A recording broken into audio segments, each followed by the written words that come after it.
Boa noite, professora. Boa noite, pessoal. Meu grupo é composto pelo Átila, eu, Brenda, Bruna e o Christian. A gente vai falar um pouquinho sobre a farmacoterapia das enxaquecas.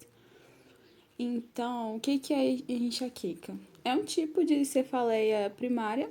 Ela pode ocorrer em qualquer idade, mas ela costuma se manifestar mais nos adolescentes, adultos jovens, e ela afeta mais as mulheres do que os homens, por conta de desequilíbrio hormonal, da menstruação, né, o estresse do dia a dia, e é isso.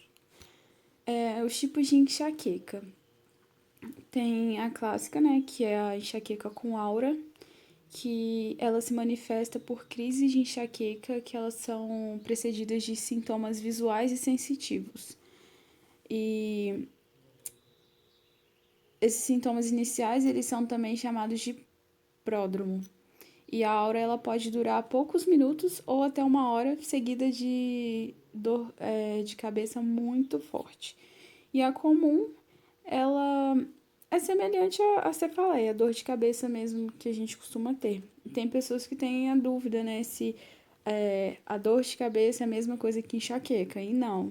A enxaqueca ela é um dos tipos, né, que existem muitos, é, e ela tem uma característica única, que vai ser a dor unilateral e pulsátil, que pode durar mais de 4 horas. Aí aqui é os sintomas, né? Como eu já falei, ela é um tipo de cefaleia, que ela é caracterizada por crises recorrentes e pode dar, né, náusea, vômito, fotofobia e fonofobia, que é ficar sensível à luz e ao som. Ela é unilateral, pulsátil, ela tem intensidade variável, né? E ela pode ser causada por alteração hormonal, por fazer refeição fora do horário normal, tomar muito café ou praticar muita atividade física. E ela tem um tempo de duração que é definido entre 4 horas a 3 dias. E o tratamento ele vai se resumir, né, em controlar esses sintomas. E se a pessoa conhece o que está desencadeando essas crises, é até melhor para poder tratar, né, com a medicação certa. Então é isso. Boa noite, pessoal. Meu nome é Bruna e agora eu vou estar falando um pouco sobre a fisiopatologia da enxaqueca. Então, gente, a enxaqueca ela envolve a distribuição do nervo trigêmeo para as artérias intracranianas e também possivelmente para as extracranianas. Esses nervos, eles liberam neurotransmissores peptídicos, em particular o peptídeo relacionado com o gene da calcitonina, e esse gene da calcitonina, ele é um vasodilatador extremamente poderoso. A substância P e a neurocinina A também podem estar envolvidas. Aí, gente, o extravasamento de plasma ou de proteínas plasmáticas no espaço perivascular parece constituir uma característica comum de modelos de enxaqueca em animais. E ele também pode ser identificado em amostras de biópsia de pacientes que tiveram, né, a enxaqueca. Esse efeito ele provavelmente reflete a ação dos neuropeptídeos sobre os vasos. Aí, gente, o estiramento mecânico provocado por esse edema perivascular, ele pode constituir a causa imediata da ativação das terminações nervosas de dor na dura mate. Aí, o início da cefaleia algumas vezes está associado a aumento pronunciado na amplitude das pulsações da artéria temporal. E o alívio da dor pela administração de terapia efetiva algumas vezes é acompanhado de diminuição das pulsações arteriais, ou seja, né, a diminuição das pulsações arteriais pode estar resolvendo já aí a dor, né? Aí, gente, nessa imagem que eu trouxe aqui do lado, tá demonstrando isso, como que isso ocorre, né? Nessa imagem aí, né, gente, tá falando até aqui embaixo, ó, fibras perivasculares sensitivas, simpáticas e parasimpáticas, elas interagem com agentes vasoativos locais na produção da inflamação neurogênica. Agora a parte que nos interessa, né, que é a farmacoterapia da enxaqueca. Então, gente, o mecanismo assim dos fármacos usados na enxaqueca ele não está muito bem elucidado, em parte porque inclui uma ampla variedade de grupos, né, de fármacos e diferentes ações, então não está assim 100% elucidado. Mas os agonistas 5-HT1D, que são, no caso, as triptanas, em especial, né, como, por exemplo, aí a sumatriptana, eles são quase usados exclusivamente no tratamento da enxaqueca. Mais à frente vai ser falado sobre as triptanas, então não vou me aprofundar muito. E além das triptanas, gente, inclui alcaloides do esporão de centeio.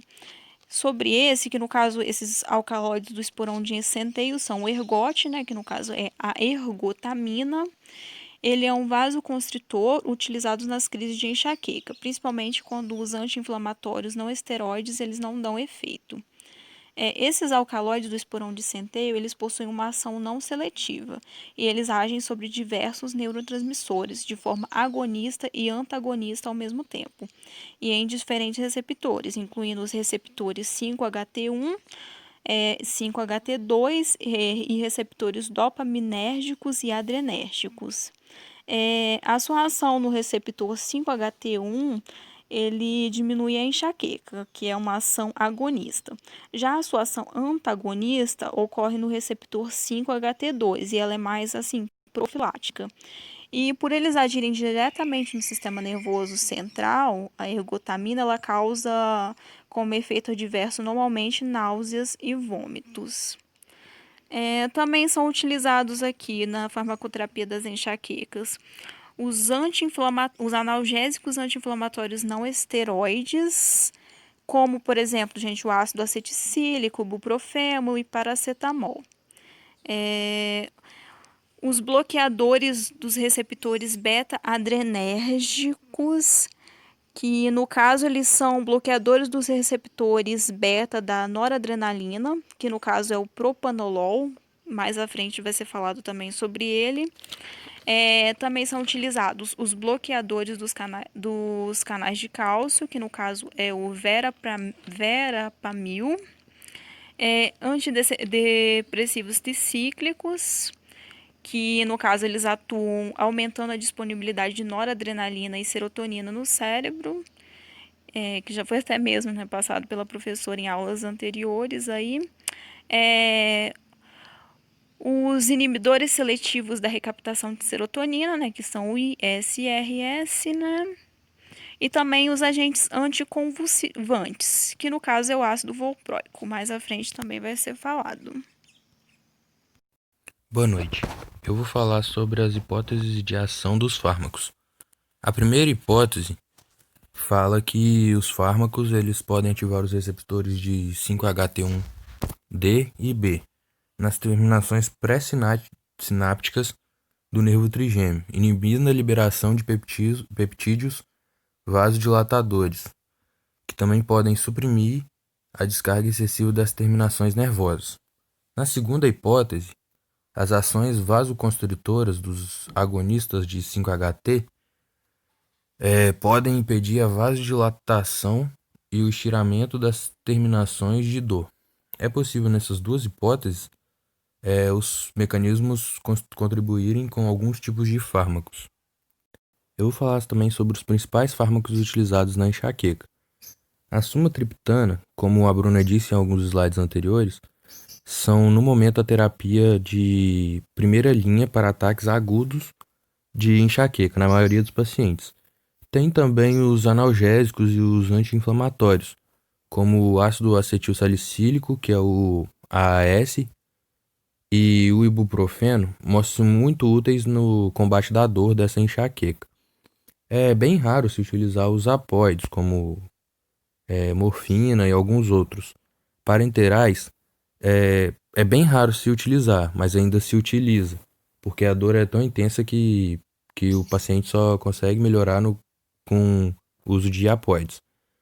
Em alguns pacientes também causa náuseas e vômitos intensos. Aí se utiliza o Plasil por via parenteral.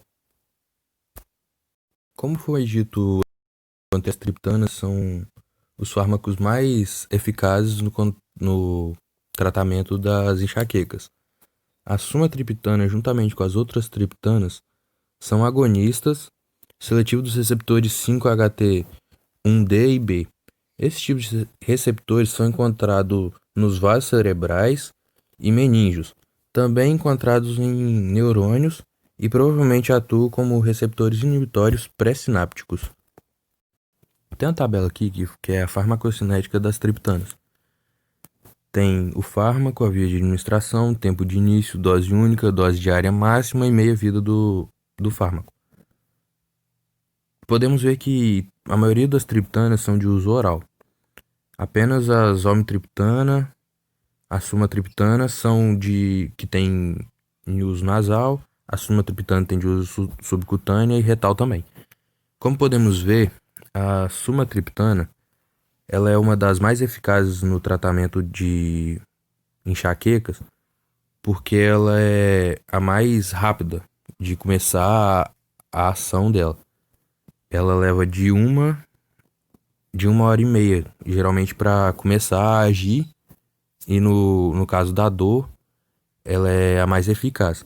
Quando ela é subcutânea, ela leva geralmente de 20 minutos para entrar no sistema e combater a dor.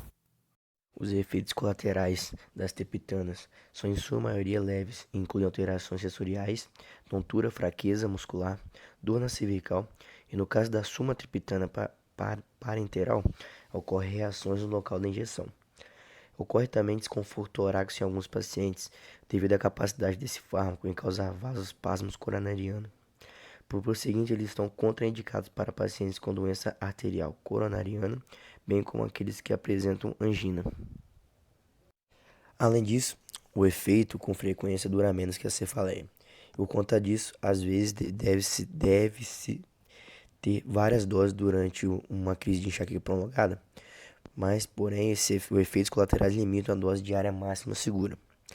A naratriptana e a eletriptana estão contraindicados para pacientes com comprometimento hepático ou renal grave, ou com síndromes vasculares periféricas. A frovatriptana para pacientes com doenças vasculares periféricos e a zolmitriptana para pacientes com síndrome de Wolff-Parkinson-White. As triptanas de marca comercial elas são muito caras, então às vezes deve usar a sumatriptana genética, que ela é mais barata e vai fazer o mesmo efeito. Outros medicamentos já se mostraram efetivos no tratamento de enxaqueca, como por exemplo o propranolol, a amitriptilina e alguns bloqueadores dos canais de cálcio já demonstraram essa efetividade na profilaxia da enxaqueca em alguns dos pacientes. Vale lembrar que esses fármacos ele não têm valor em tratamento de enxaqueca aguda. Tá? Foi também constatado que os anticonvulsantes, ácidos valproicos e topirimato já apresentaram alguma eficácia profilática na enxaqueca. Um estudo clínico realizado foi relatado que a flunarizina, um bloqueador dos canais de cálcio usados na Europa, ela reduz efetivamente a gravidade da crise aguda e impede a ocorrência da recidiva. O verapamil também é um remédio usado que demonstrou eficácia modesta como profilaxia contra a enxaqueca.